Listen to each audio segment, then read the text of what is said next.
mangrove jack down along the beach over the rocks. There's Eric lure. Smashed it. Good fish. Got a red in him. Some teeth. Some queenies over there as well. Alright guys, so I'm casting all this water's coming in over the sandbar, and that's pushing over to the wreck and the rocks, and I've been getting these lures in there. Queenies, mangrove jacks, what else? There's fish jumping out of the water, there's mullet everywhere, and I only got one fish off this so far, so I'll keep going at it.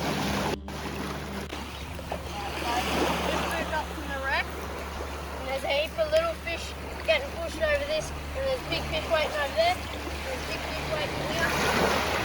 Come on. Because in about, snagged. In about 20 minutes this will all be dry, so I can get my lure back, and all these fish will have to move off and the big fish will get a feed. So I'm going to have to wait till then to get my lure back. Alright, so while I've been trying to get my lure out, I've been walking in through these rocks, but when you're getting your lures out or walking through rocks or sand and that, be careful, because I've just noticed here there's a leopard ray, a stingray. He's just sitting there and off he goes. He would just sit there and get all the shellfish and crabs off the bottom, and I could have stood on him and hurt myself, and that would have been a good day, because then I would have had to go back around there in the car to the hospital. It's a long drive around. Got my lure back, so now I'm going to get it out here.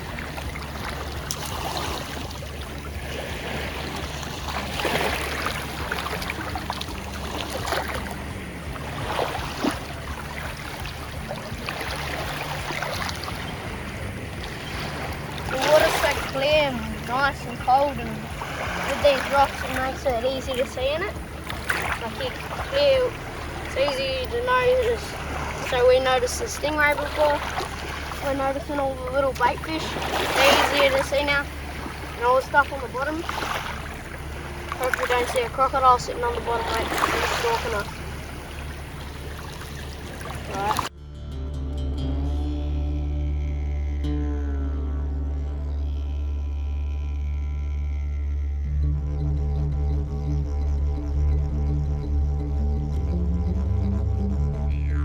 These mangrove jack love these little creeks, so I've just flipped the lure across it, and Bormee's come up behind it and smashed it. Time to put him on the brag mat. Where did he go? He goes. Get him up a bit more. 42 on the dot. It's a good mangrove jack. See his line's starting to come out. So they don't get much bigger than this in creeks. They tend to start heading out to the reefs, and they'll live on the reefs. But this creek, we've caught big mangrove jack on it before. We were here when we were like 5 or something. I got a 55 on a mullet he was sending out this creek. And Mum got a, what was it, 80? 72. 72 barra mullet. So we'll put this guy in the fridge and cook him up at home. Alright guys, we've just been making brekkie. The tide's come out of the creek, and we've been just down there flicking all the water coming out, meeting the sea. After we've had a good feed, we're going to push up the creek into like a big bit that opens up into a sort of billabong.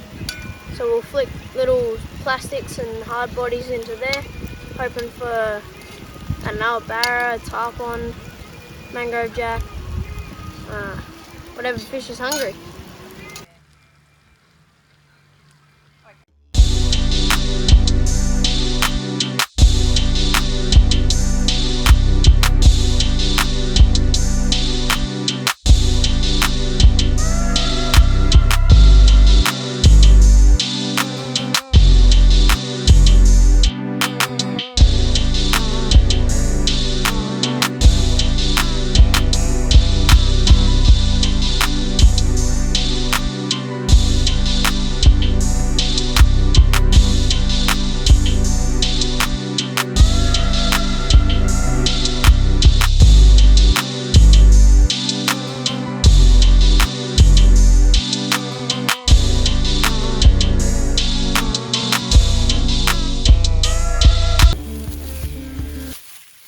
body of water that we're going to be fishing down here is just a little deep hole full of tarpon, barra, mangrove jack.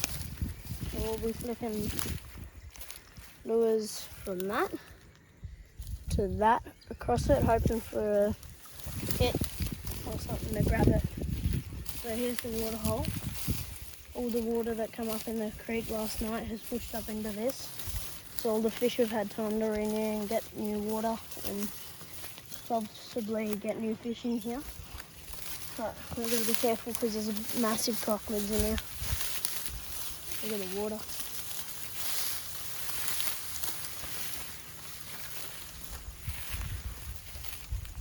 Just stump there. Good stump for mangrove jacks. Put that rod down.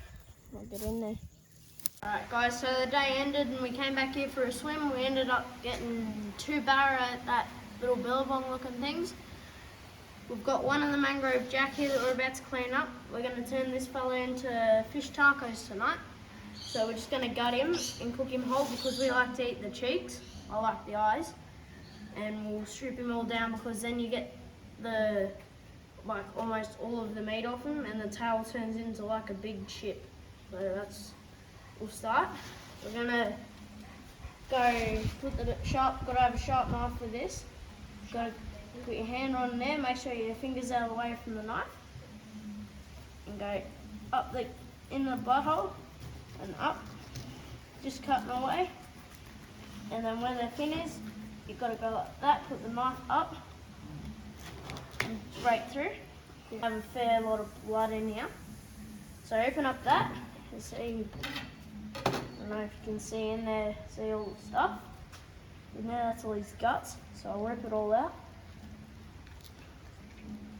With all our big fish that we catch, we normally clean them out on the water, so all the waste goes back into the water. And then, so like, all the sharks and other fish can benefit off it and get it back. Looking after the land, and we only take what we need. So, alright, so I've just cut him open and looked in his gut. Right here he's eating a crab. There's a bit of crab in there. I'll empty all of it out. He's eating a crab. What's that? Yuck. Ew, that's a bit of chewed up fish, and it's almost like, ew, it's got feathers. I don't know what that is. Yeah, go in there. That's empty. Plates? No number plates in this one yet. Alright. Oh, you spat out. We've got a crab. Hey, I caught a bigger one of those today.